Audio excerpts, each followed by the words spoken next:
Today's video is brought to you by StoryboardThat.com. Please visit TeacherCast.net/StoryboardThat for a limited time offer.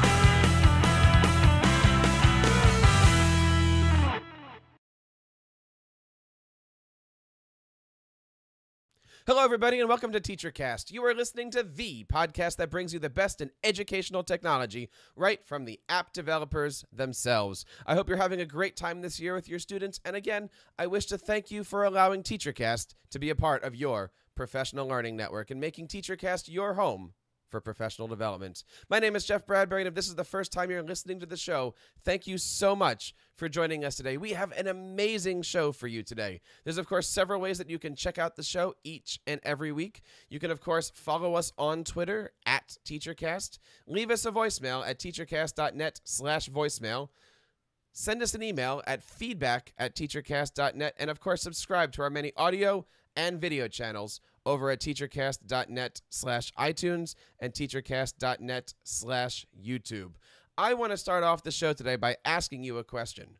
Are you an organized teacher? Are you a teacher that is trying to get yourself into the digital world but has files on so many different computers of all sorts of types? If that is you that we're talking to, today we have an amazing show for you that's going to help you get digitally organized and keep organized for the rest of the school year. My guests today are part of the creative and innovative team that compose Microsoft's OneNote application, an amazing app that is here to help you organize your digital life. I want to introduce today Mr. Mike Tholfsen and Mr. Ari Schorr from Microsoft.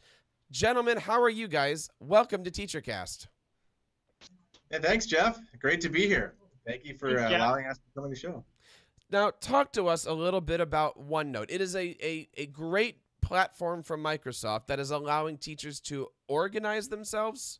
Is that right? Yeah, it's an app that, think of it as a digital notebook or a digital trapper keeper for those of you who remember the trapper keeper days. And that's the basic concept of OneNote, is that it's a digital notebook, and you can have as many of them as you want. And it's great for organizing, for capturing information, for researching. And then the other part is it's great for sharing and collaboration. So a big part of OneNote that some people don't know about is its ability to collaborate and share with as many people as you want, and it's real-time co-authoring and sharing. So those things we think are great for, like you said, organizing, saving time, and collaborating better. Those are kind of the three key things we think are great with OneNote. Now, teachers these days are all over the place. I know myself, I teach in 4 different classrooms in a day. I might have 3 computers that I have to deal with. And of course, who has time to do their work in school? I get all my stuff done at home. You said that it can be used to organize any file. What does that mean? And second of all, how can somebody like myself that's in all of these different spots use OneNote to help stay organized and keep my students and lesson plans in track? So the big thing with OneNote is that it is available, first of all, across all your devices. So it's free as a native application on your Android phone, of course your Windows phone, iPhone, as well as PC, Mac, and all the tablets. So that really allows you to have access to your OneNote notebooks, whatever different device you're on. But when we say that OneNote can kind of be your one place for all of your information, it's also a place where you can embed other files and images and videos and audio. So it really becomes kind of the container for everything else that you're doing, kind of like a file cabinet would be in the physical world. Now, I know there's other apps that are out there that are freemium apps that do something similar. How does OneNote rank up against those other types of apps? Well, and I would say, when you say ranking, maybe that's not the right word. I would just say we think OneNote is unique in its ability to, like Ari was saying, it's free and it's across all devices and all platforms.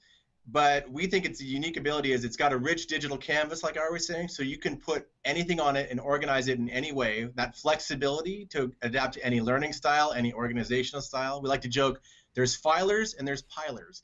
And the filers are really structured, and the pilers just dump everything in one place. And with OneNote, since it's digital, you can search everything instantly. And then the collaboration is the other unique thing. So when you have the organization plus collaboration, that's the unique thing. So some competitors might have collaboration, but their organizational model is kind of kooky. And others are really good at organizing, but their collaboration is weak. And so with OneNote, you kind of get everything all in one. So I can collaborate and keep organized and have it on all platforms all at the same time. And that's the thing where we think we're really strong at. Now, I'm glad you mentioned that, because I was recently having a conversation with a friend of mine about file structures and how, we're used to file folders and cabinets and the way that we usually think about this stuff. And we were actually having a conversation about email. And my friend basically said, don't worry about making folders and putting things in it. You're mostly worrying about the search and putting the metadata in there. You don't have to worry that you've got 9 folders and then a folder drop down. Talk to us a little bit about how to organize this data. Let's say that you've got you're starting off with OneNote and you've got just a ton of data, lesson plans, documents, you name it. What advice would you give somebody who's starting out this digital organization process? I think the big thing to think about is you kind of have 3 levels of organization. Then you can kind of go deeper if you want with OneNote.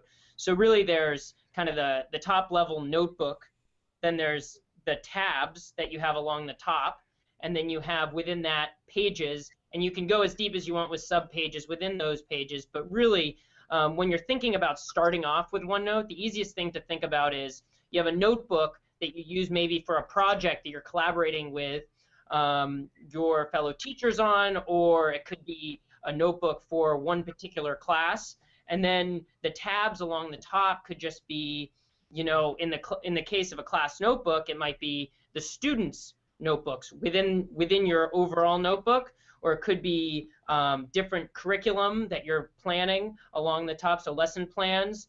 And then within that, you get individual pages, kind of like you would have a separate Word, PowerPoint, publisher files within that, so that you can kind of stay organized however you want within that kind of hierarchical structure.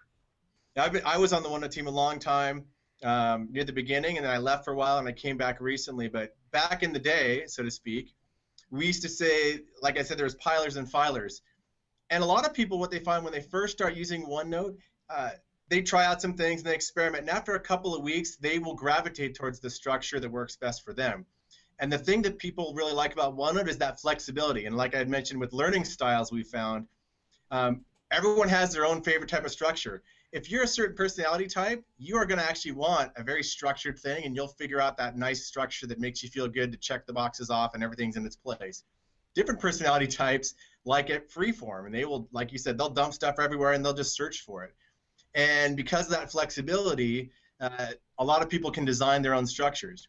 The other thing that Ari mentioned, and this is why this OneNote Class Notebook Creator, this is an app on Office 365 that we launched a couple of months ago. It's designed for teachers and it's designed for education. And this class notebook, what it does is through a very simple wizard, will allow a teacher to set up a really rich structure for their entire classroom without having to think about it at all. And one of the reasons we've seen such an explosion of interest in this OneNote Class Notebook concept is that it very quickly sets up an entire class notebook structure for you without having to be an expert in organizational structures. It sets up the structures and permissions instantaneously. And so it really unlocks the potential of OneNote in the classroom. Guys, I want to ask you a question that we get asked here often about applications such as OneNote and these other type of file structure applications. I know with OneNote, if I have a Word doc, I can put it in there. If I have a movie, I can put it in there. If I have an audio file. But why would I want to put those types of files inside of OneNote versus putting it inside of an online hard drive? What advantages or disadvantages would I have versus each of those? And why would I want to put a Word doc, let's say, in a OneNote versus putting it in a cloud-based hard drive? I can take that one. Yeah. So there's a couple instances there. So here's an example. Let's say you were designing, this is a little more advanced scenario in OneNote, but a lot of people do it. They want to design some interactive lessons. So if I want to embed some pictures and I want to put a picture on the page, I want to embed a PowerPoint about a jazz lesson, I want to embed some audio so the student can listen to that audio. Maybe there's a little video, maybe there's some annotation and inking on the page. All of that can be on like a piece of paper. OneNote's surface is like a piece of digital paper. And so I can lay it out just the way I want as a nice, real interactive lesson plan. And then I can have each page could be a different lesson plan, and I can deliver that on any device. The other hand, if I had a hard drive or some cloud drive, I have a bunch of links to a bunch of stuff, and I got to go dumpster diving around to find all the stuff, and it doesn't flow in the way that I want it to look like on paper. It's a set of like 10 files that I launch, which is not interactive. It's just file launching. And so that organizational concept in the page surface in OneNote is super powerful. And the other thing is you can print anything to the OneNote page. And I don't know if you knew about that feature, Jeff. So we have something called the OneNote printer. So any piece of digital content, whether it's a PDF file or a website or a Word document, anything that you can print out to a laser printer, you can print onto the OneNote surface just like a digital piece of paper, and then you can annotate on top of that. So I can actually print articles. People have scanned in presidential ballots and printed them into OneNote so the kids can see, here's what the presidential ballot looked like in 2012, and I can annotate on it in ink if I want to. So you start getting into those scenarios, and it's much more powerful than just a few files on file stores. And people usually can't search those files easily. I've heard a lot of faculty, they have their meeting notes, they put their meeting notes in a folder in a cloud drive, and all of a sudden they've got 50 weeks worth of meeting notes buried in cloud drives and folders that they're searching for that they can't find. Whereas in OneNote, you can put it all in one nice place. All your notes are captured, organized. If you have Word docs for those, you put them in there. So a lot of schools have started getting rid of email that they're sending around, and they're stopping storing all their junk in a cloud drive, and they just keep it all in OneNote because it's all in one place and it's shared, very easy to interact with. The ability for students to have multiple input methods into a OneNote page, and really having that flexibility that they don't have when they're just given a blank Word document or a PowerPoint presentation. So being able to sit in a lecture when I was in college, print my PowerPoint presentation into OneNote, and then start either writing on it or typing next to it, bringing in supplementary materials like the recording of the lecture to put in with that PowerPoint presentation. And then, you know, even at the lower grade levels, having students who are asked to reflect on a certain prompt or a piece of reading, and be able to, you know, use whatever learning style they have, whether that is writing a piece or drawing something or recording audio. So that really adds a whole nother layer to what one would think of as the document that a student turns in, or the notes that they're taking, so that they really have the ability to meet whatever learning style they have. Yep. Mike, why don't you take us through a demonstration of OneNote? Sure. Okay. So I just figured just before we get started with the demo, I'll show everybody OneNote.com. So if you go to OneNote.com and you want to download a free copy of OneNote, it's right here. And so it's a free download for anybody. And as Ari mentioned, it's on all platforms. So you got Windows, Windows Phone, Mac, iPad, iPhone, Android, Amazon, and web app. And sort of like we talked about, you can use it anywhere.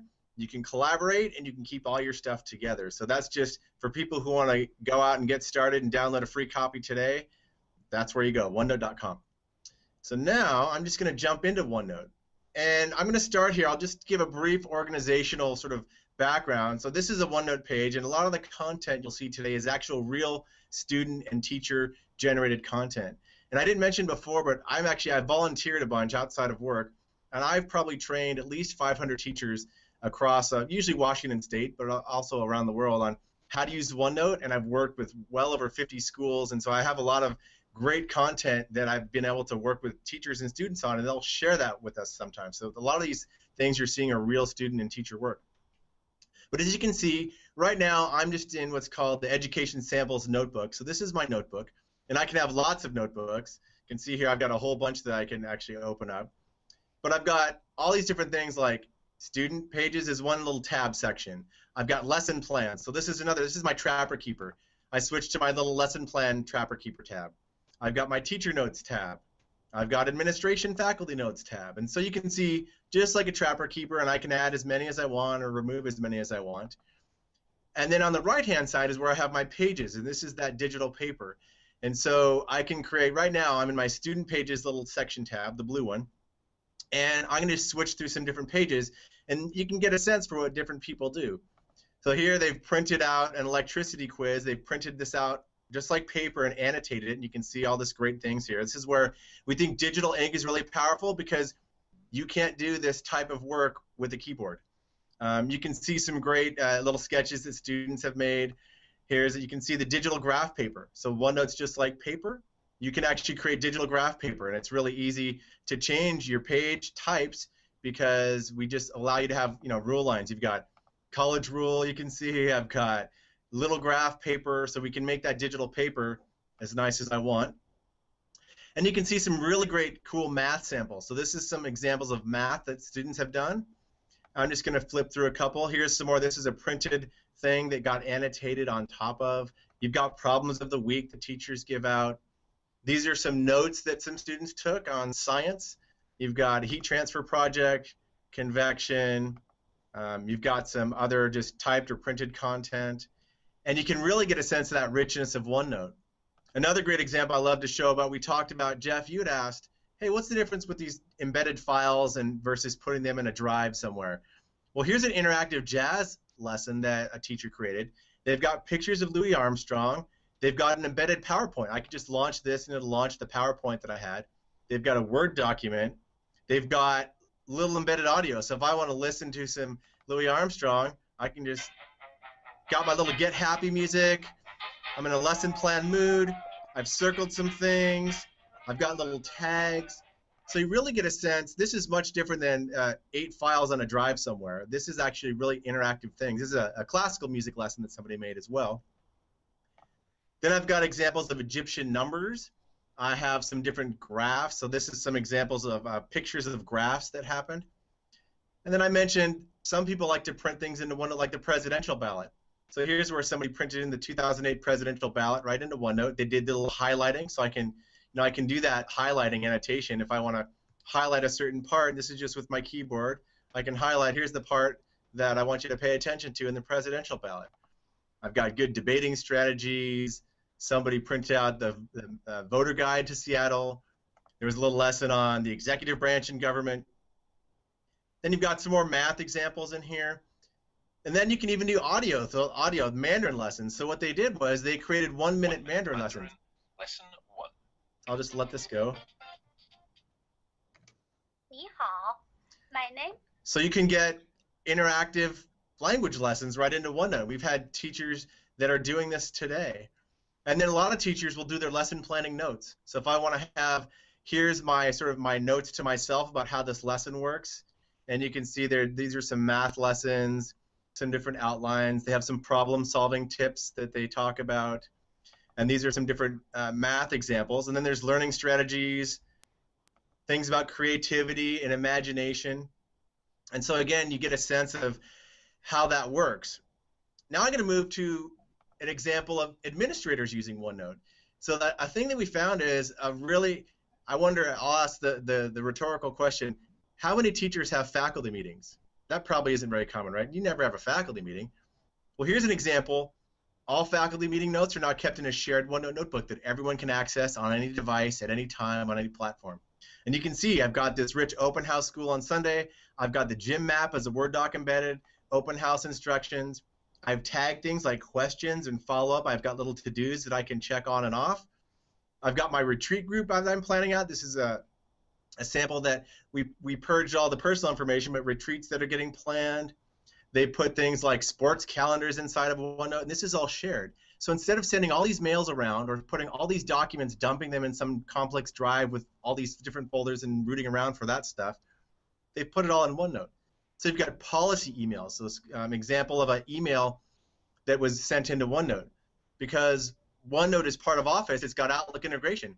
And there's a really easy way to send any email you have right into OneNote. And so it's really easy to capture important emails. So I've talked to a lot of teachers, they say, gosh, the principal sends around these emails and everybody's replying all and we get lost on email threads and it's kind of complicated. All this stuff is now jammed into OneNote, extracurricular programs, field trips, things like that. And if you have a new staff meeting, it's really easy. I just create a new page by clicking that new page up there. And I say, you know, staff meeting. And if you look up here, because we've got that great Outlook integration, because OneNote isn't part of the Office suite, I can drop down meeting details right here, and it automatically reads all the meetings out of my calendar. So I can just click something right here and very quickly inject a meeting into my calendar, in my OneNote, and it'll end up looking something like this, where it says from and to and sent. So I can easily send a meeting into OneNote. I can also flag things as tasks that'll automatically appear in Outlook as a task. So we found that administrators and faculty really like OneNote too.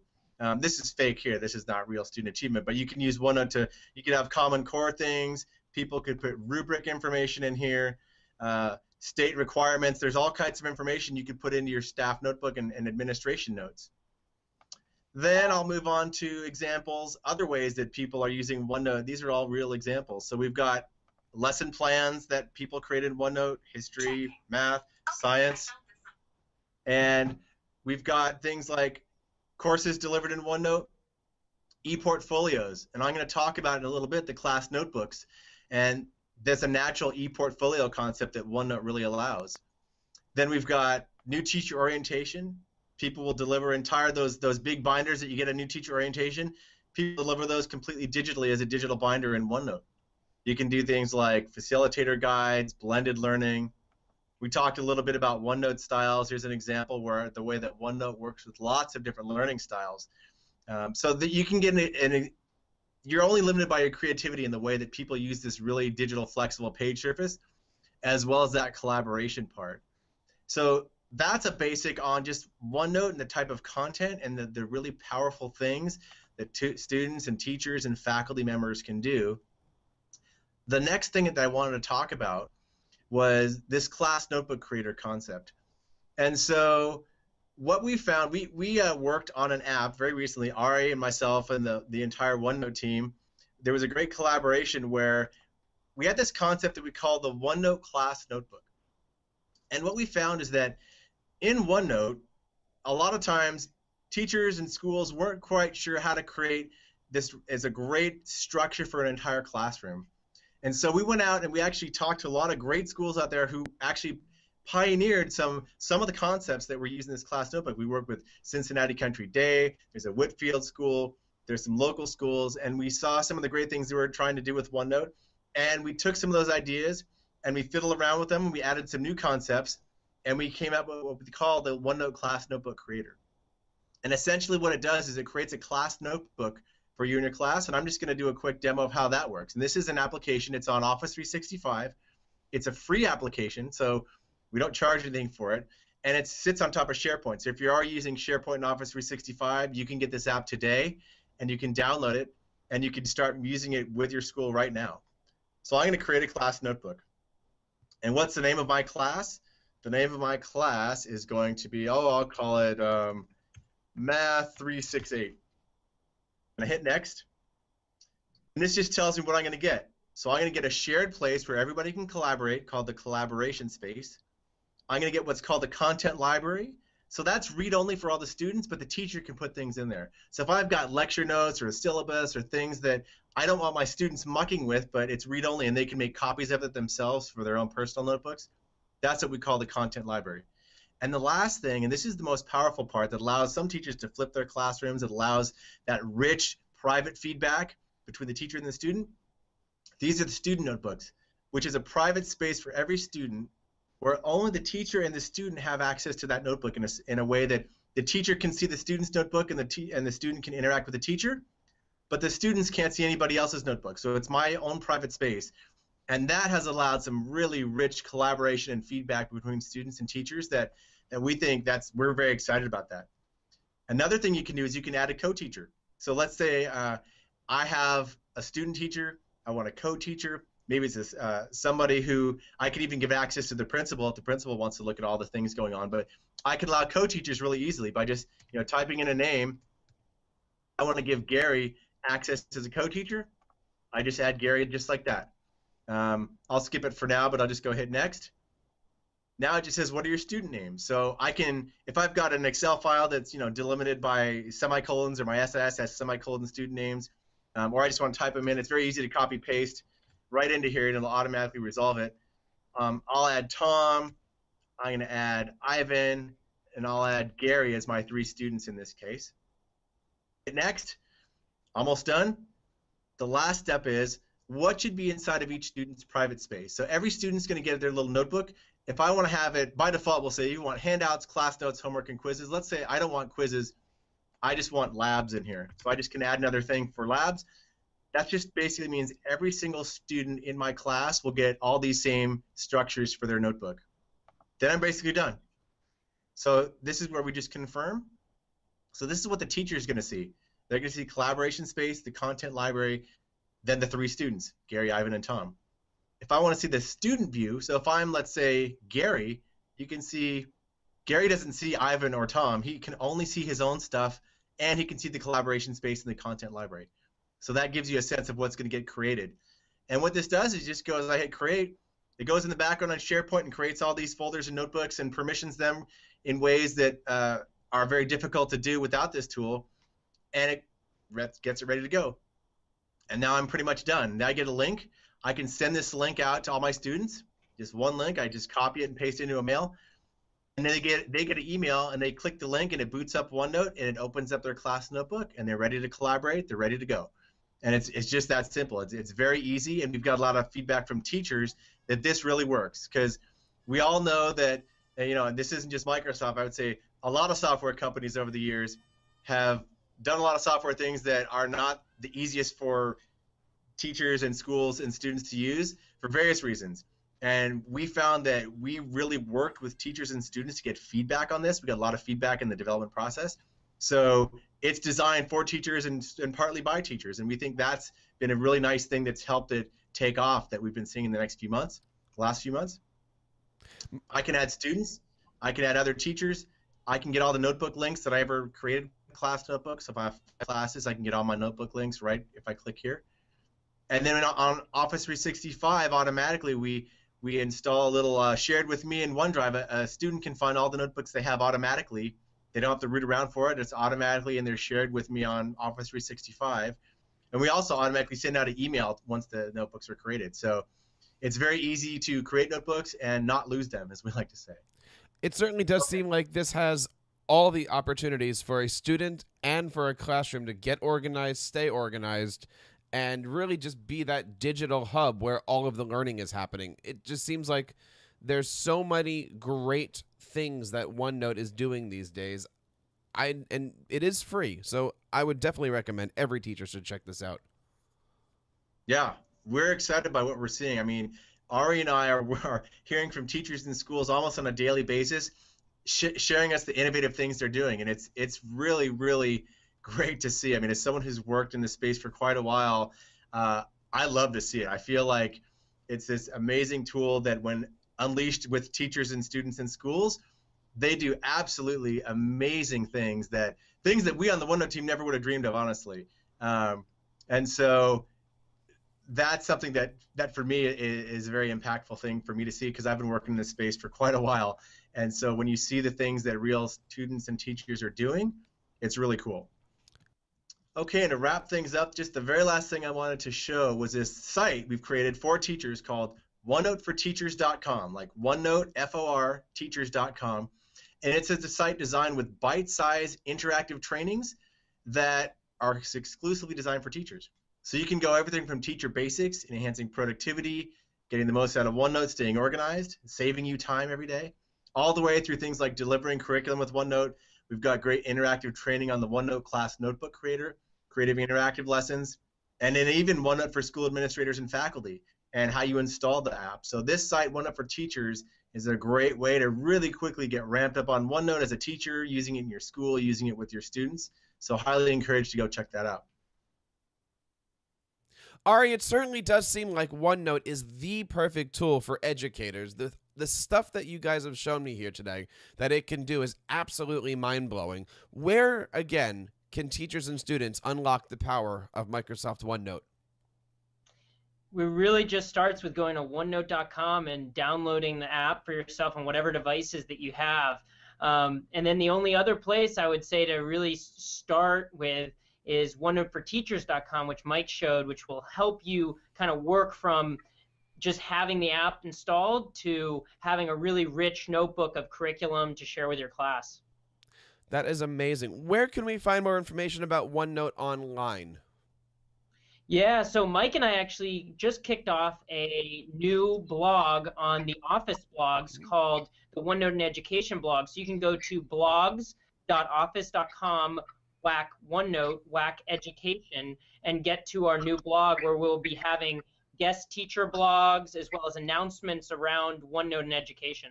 And you said guest teacher blogs. If there's an educator out there that's using Office 365 and OneNote with their students, how can they get a hold of you to contribute to that guest blog?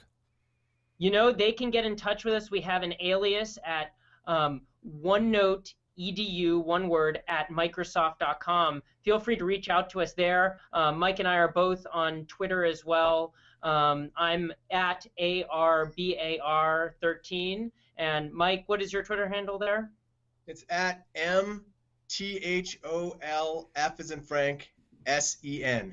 And hopefully Jeff can make that in a digital version. We will certainly make sure that we have this. We're going to put this up at teachercast.net/OneNote, all one word, OneNote, and we will certainly make sure that we have that. Guys, I want to say thank you so much for coming on the show. Please don't be a stranger. I love the great stuff that you guys are doing, and OneNote is absolutely one of those apps that every single teacher needs to have in their arsenal to not only keep themselves organized, but to help create those digital citizens that we see in our classrooms every day. Thank you guys so much for coming on the program today. Well, my friends, that wraps up another episode of the TeacherCast App Spotlight. I want to thank again my friends from Microsoft and the OneNote team for coming on the show and sharing the great resources that are coming out of Washington. There's, of course, several ways that you can connect with us each and every day here at TeacherCast. You can find us on Twitter at TeacherCast. Email us at feedback@teachercast.net, and I can't tell you how important that is. It's shows like this that come out of those feedback emails. So feedback@teachercast.net. And of course, you can subscribe to our many audio and video channels over at teachercast.net/YouTube and teachercast.net/iTunes. My name is Jeff Bradbury. Thank you so much for allowing TeacherCast to be a part of your professional development. And I hope you take a moment to share TeacherCast with your PLN. Please join me on teachercast.tv each and every Sunday night as we bring you the best in educational programming live at 7 p.m. Eastern and 4 p.m. Pacific as we bring you the Tech Educator Podcast. And again, at 8 o'clock, we also offer the 30-Second Take Podcast live as well. Until next time, keep up the great work in your classrooms and continue sharing your passions with your students. Today's presentation is brought to you by StoryboardThat.com. StoryboardThat is the leading storyboard creator for classrooms of all grades and subject areas. StoryboardThat provides a simple, drag-and-drop experience with thousands of well-designed artwork to quickly create great-looking storyboards. This lets students really focus on what they want to say and unleash their creativity. With tons of pre-made teacher guides, StoryboardThat gives lots of examples for common core-aligned activities like breaking apart Shakespeare, practicing vocabulary, or conjugating verbs for language class. Sign up for free at StoryboardThat.com or check out teachercast.net/StoryboardThat to take advantage of our 25% discount when you sign up for an educator account. Once again, that's teachercast.net/StoryboardThat.